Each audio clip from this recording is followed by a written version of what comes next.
Hi, Madam sorry. Hello, Madam. Hi, I'm sorry, Madam. So today I'm going to present to you task 3, and let me introduce myself first. My name is Noor Adila binti Rosden. You can call me Adila. I'm from Tessa 1. So let's move to the next slide.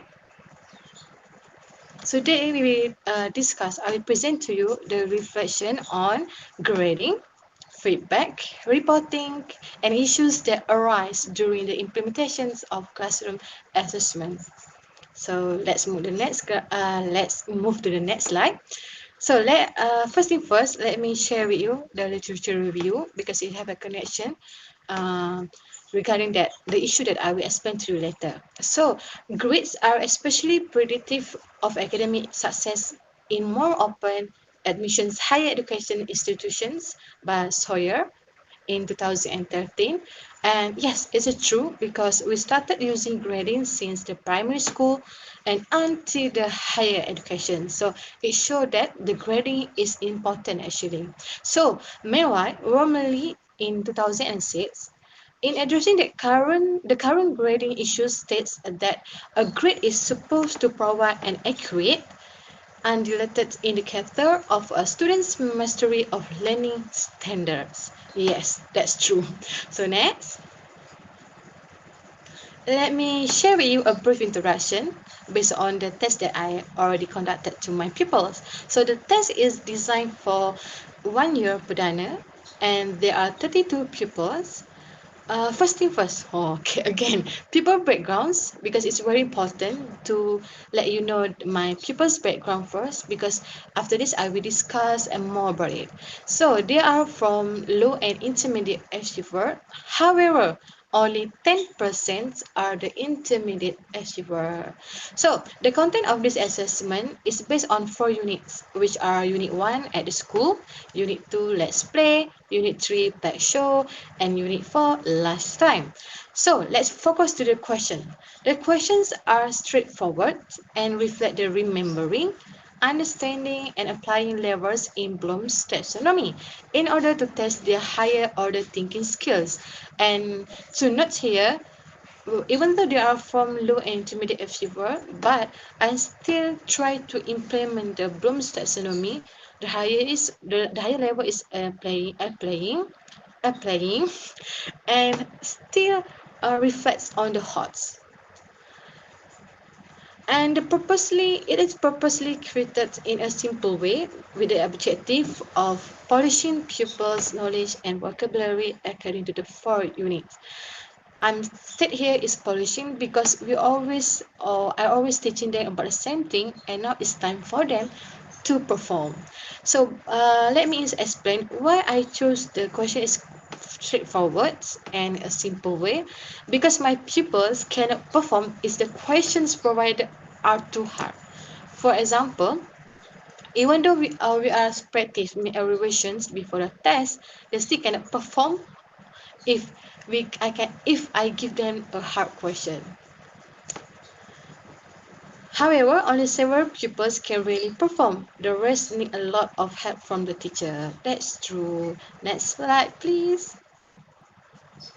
So let's go to the 4 skill that I have implemented in the test. The first is the reading part. The reading part, I provided 5 questions, and my people just need to tick or cross according to the picture and the statement that I have stated. So it's really to show that I'm really happy them by giving them the picture and then giving the explanation. And for each questions, I will provide the example how to answer it. So for the writing part, it consists of 10 fill in the answer question. They just need to fill the question. And I already provided the answer. They just need to choose it and put it inside the a box. And for the 3 is the listening part, we have 5 matching questions were prepared. So they need to I will play the audio from YouTube for 3 times, and they need based on the audio they need to define which is the right picture to refer which is the right picture resembling the audio that they heard. So the last one is speaking part. For the speaking part, they need to read a short sentence, very, very short actually, madam. And I also provided the picture to make sure that they can relate the sentence with the to relate the sentence. And also, we have made a practice before that. Okay, next please. So here the example that I say that I'm happy them. For example, I give the questions and the sample how to answer the questions. Okay, next please.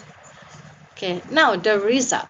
Okay, I'm using the grading, but using the relator, and sometimes I use the percentage, but since the parents or the people can understand what is the percentage, like 85%, so we using the letter grade. So for example, we have A, B, C, D, E, and the F. So based on the test, 5 pupils managed to get A, 4 pupils managed to get B, 3 pupils managed to get C, 4 pupils score D, and 9 pupils score E. And there are 7 pupils absent. So the absent people we count as a fail because they didn't score any mark. So total 19 pupils pass and 19 pupils fail. It's quite balancing, right? But to note here is the 9 people that are fail. They are actually we are still monitoring them to monitor them to move them to the class pemulihan. And for the absent pupil, regarding to their parents, they didn't want to send their kids to the school due to the pandemic. Okay, next. Here the example, the record pentaksian setara standard PSS that we need to fill. Here we have the grade and the mark. The mark is after we divide it to 100%. Next. Okay, next. Okay, next. So, welcome to our main topic to discuss for today is the reflections on the grading. So, grading is a traditional method of measuring whether or not students are participating successfully in their classroom experience and whether or not they are learning. Yeah, absolutely. Yes, I do agree with this one. So what we saying is a traditional. I think because we still stick on the fact that you need to say after the assessment, I will get A or B. Also, there's no nothing that differ or like lately we use the TP, but the parents and people still concerned about how many A's that I get. So grading is also a crucial because it provides summative feedback for an individual student and reflects individual student performance. That's true. So the benefits of using grading are grades are easily understood by students and their parents, like I have said before this. Grades can be measured objectively since they are usually based on measurable data. That's true. Either you get A, B, C, or D. And grades can give students concrete goals to aim for when they assess their own progress. For example, for the mid test, they are score for C. And the final test, they will aim that, oh, I should aim for A. So they know how many marks they need to score. And that's it. Okay, next please.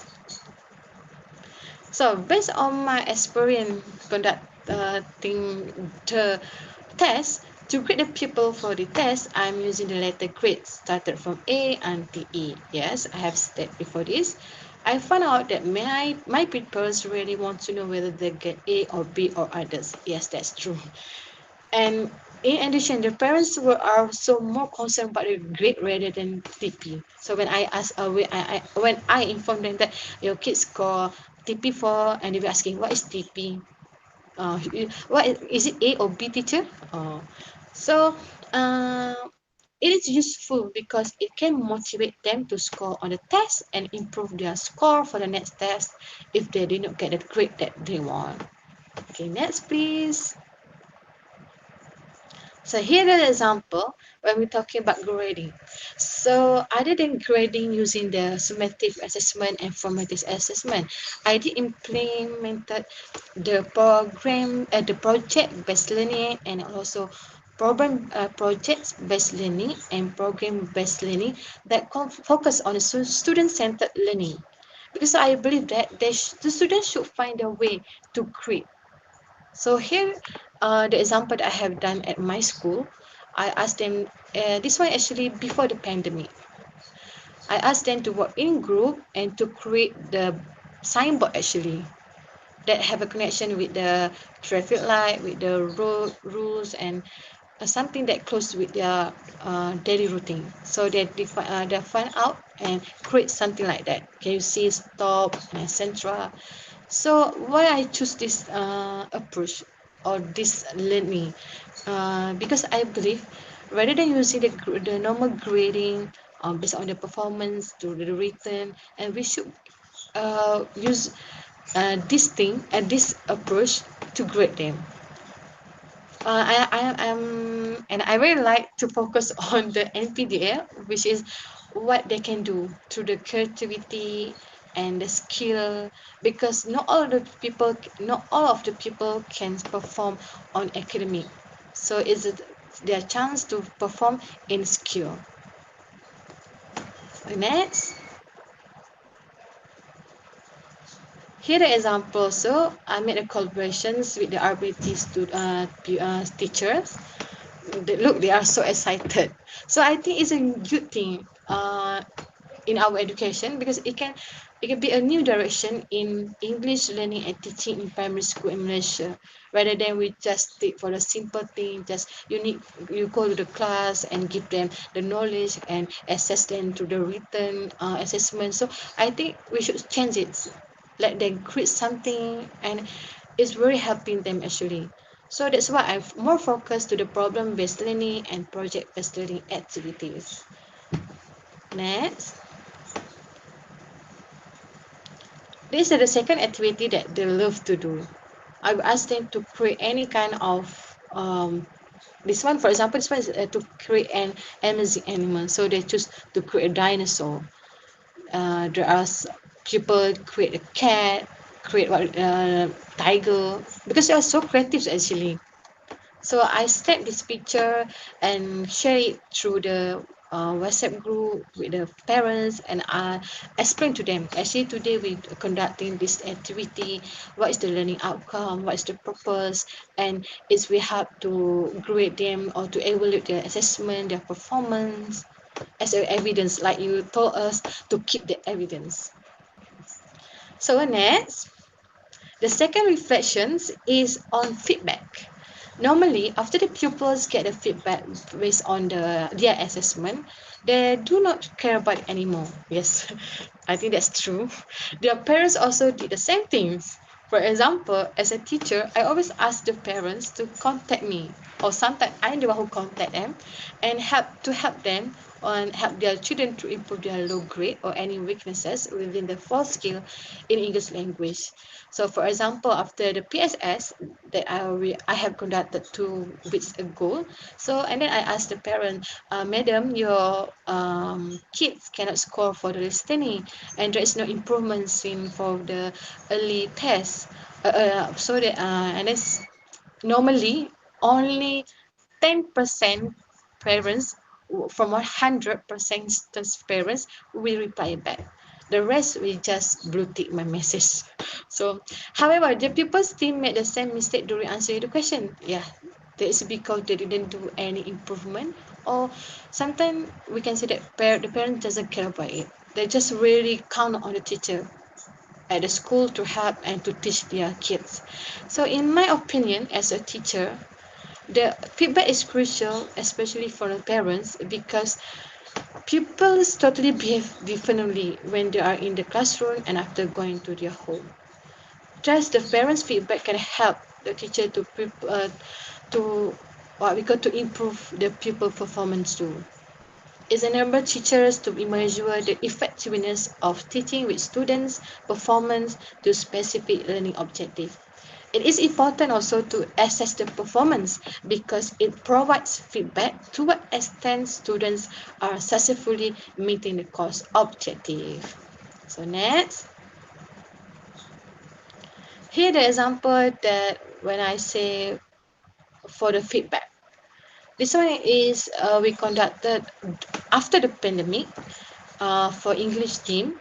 We having a meeting with the face to face with the parents, but for this case, her mother didn't. Her mother is absent, so we conducted it through the GM to get the feedback what's happened to their kids' performance in English subject for the test. And next, please. This also that feedback actually. This one we held it after the PDPR to get a reward for the best students that actively involved in PDPR. And like normal, only 50% of parents come to get the reward, and the rest is just like didn't appreciate it because maybe for them it's not important. Next, please. For this one, actually, it's my favorite feedback. It is feedback from the students. I'm asking them to create a scrapbook actually. And suddenly it's become like this because they say that teacher, scrapbook is very hard to do. Can we do anything else? So automatically we need to change it. So I create this one. We call it as a wishing card. Oh, so I asked them, you can wish anything, you can write down anything that you love on the card to someone that you love. For example, this one I got from them. They say, thank you, teacher, for being nice to me. Thank you. I love you. I love your English. So it showed that a good feedback from the pupils. That means we are in the right track to teach them, to attract their attention, to learn, and to get actively involved in PDP in English lessons. So next, this is also the same thing. She give it to me because she said that she love English. So yeah, that's mean what I mean by a good feedback. Okay, next. The last reflection is on reporting. So the final step of the assessment process involves reporting assessments, results, and most importantly, using those results to make programmatic changes to improve student learning, to inform students and their parents, guardians where applicable about the progress they are making towards achievement of curriculum outcomes. And during this pandemic, I found out that it's very hard and very challenging to make a to make a report based on written assignment because when we're asking them to write, of course they will seek help from their parents. And when we conducted an online discussion, not all of them will join the GM since to a lot of reason, and especially they didn't have the access for the data, for the laptop to open the GM, so it's acceptable. And the truth is quizzes and exam. And when we give them the Google form and they need to answer it to evaluate their test, and for sure they'll be asking the help from their friend to discuss also for their siblings. So I don't think it's not valid. And the last one is presentation. Also the same thing, they cannot present it because they have a problem to join the GM. So the hidden skills presented by the pupils that cannot be measured also affect the reporting. Yes, that's true. Like I have discussed and explained to you before this, the skill that how they create something, create the postcard, create the animal from the plasticine and etc. So actually, it's something that we don't have a specific what we call a rubric to define or to report or to grade it. So next. So the challenging when we say that we need to reporting is to keep it short and concise. Be careful not to overwhelm. That's true. Because sometimes when we use the TP, they got a lot of explanation about the rubric, and the parents prefer to get as simple as we can the reporting. For example, okay, your kids get A for BI. Okay, done. That's all that they want. So second is be accurate and be careful not mislead. And I think this one also a big problem actually, because when we explain to the parents that your kids can perform well in speaking but cannot perform well in writing, and then the parent will ask, how come my kids cannot perform well in writing? If he can speak, that's mean that he can write too. So sometimes this one also a problem, a challenging to reporting. And the third is there is no valid templates to use. That's true. That's the question that I asked you, madam, during the class. And then Rada and Afika helped me to answer it. Because sometimes the others using the template, a different template. And now at my school, we don't have a specific template to use. Sometimes we need to add everything, and at the end we don't know which one that suit our class or our student. So but like you said, uh, keep the evidence. So I learn it for you, and I always snap the picture, share it in the class group, and explain to the parents, also the student again, the people again, what is what is the learning outcome, the objective, what are the skill that they will acquire from the activity, in order to encourage them to learn English, to pay attention, and also let the parents alert that their kids can perform well. It doesn't matter in academic or skill, as long as they can perform. And the main thing is try to avoid the narrow mindset by the parents. For example, when I asking their kids to make a project at home, like a recycle project, make a video, show me how you make the recycle thing. And some of the parents text me and say, teacher, I don't think it's necessary to make a video. Just ask them to write to answer the question. It's more easier. So that's what I mean, that try to avoid the narrow mindset. So next, here the example what we need to do before representing the report. We have the discussion, and sometimes the teacher keep asking we need to make the score balance. If Ali can score A for BM, so it's supposed to score A also for BI, but I didn't agree with this. Okay, next. Here the example when we conducted the meeting with the parents to distribute the PBD result, also the PSS result. Okay, next.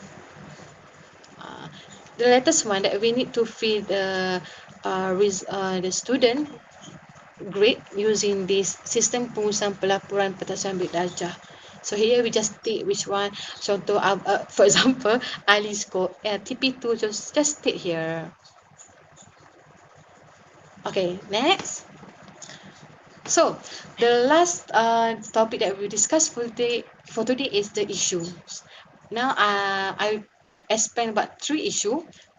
First is regarding the teachers, secondly the students, and thirdly the parents. And it's the issue regarding the grading. I choose and focus on the grading. Next. Okay, for a teacher, the issues is how to diagnose students' strengths and weaknesses. As a teacher, we need to provide relevant enrichment and supports for learning after grading, but the teacher do not have enough time to implement it. Why? First, the pupils already have their schedule and a lot of homework. Therefore, it's quite hard for the teacher to help them after the school time.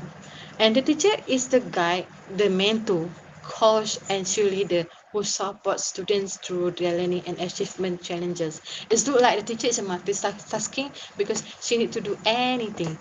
But the problem is we don't have enough time to implement it. So second, next. So how about the student? We have an issue with the student when they are obsessed to earn a good grade. Like I have explained to you before this. They will asking, teacher, what is how many, not how many, teacher, did I get A? That's all. So they will learn. So the issue is it they will learn because to score the grade, or to learn to improve their knowledge. For example, they will learn and study by memorizing and not fully understand about the knowledge delivered by the teacher. So it's not for the long life learning, and they won't be able to achieve the real function of learning. Or I will say that they act like a robot when you install something and you perform using all the something that you already stated. So it is difficult for a teacher to identify the real proficiency level actually. And next, lastly, the issues with the parents. One of the grading issues that parents face is comprehending and interpreting reporting indicators. So not surprisingly, many parents are still relating to traditional ways of reporting, that is through percentage and letter grades. Yeah, I already explained to you before this, according to Nico and Brohart and Rebel and friends. And meanwhile, Gasky and Bailey observe that parents want more and better information about their child achievement and progress and on a more regular basis.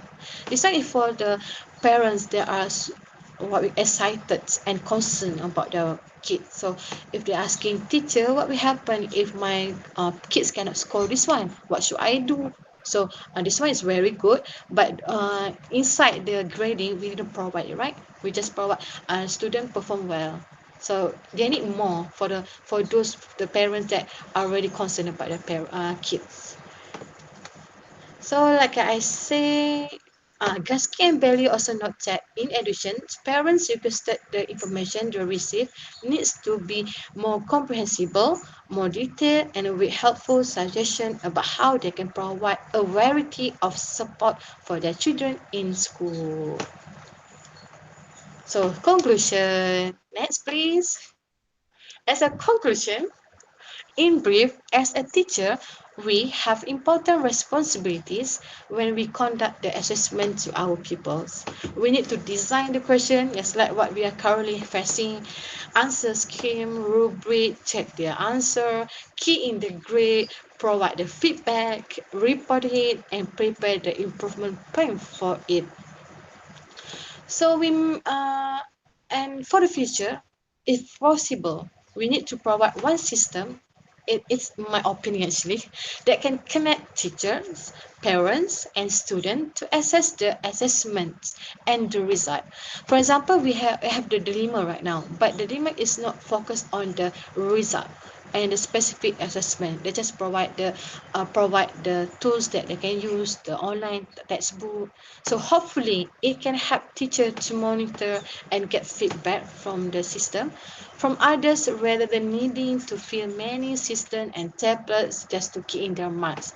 For example, right now I need to key in inside the PPT, the template from the Excel, and then using the PSS, the online system, and also we have the template for the school. So it's more than two templates need to fill just for to key in the mark.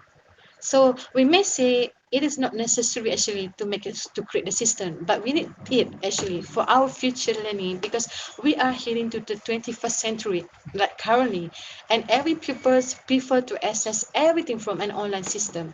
So parents also will prefer to fill their feedback using Google Form rather than using written form. Is it actually based on my experience? So next, so here the reference method that I use. You can refer to it. Next. So that's all from me, madam. Thank you so much. Have a good day, madam.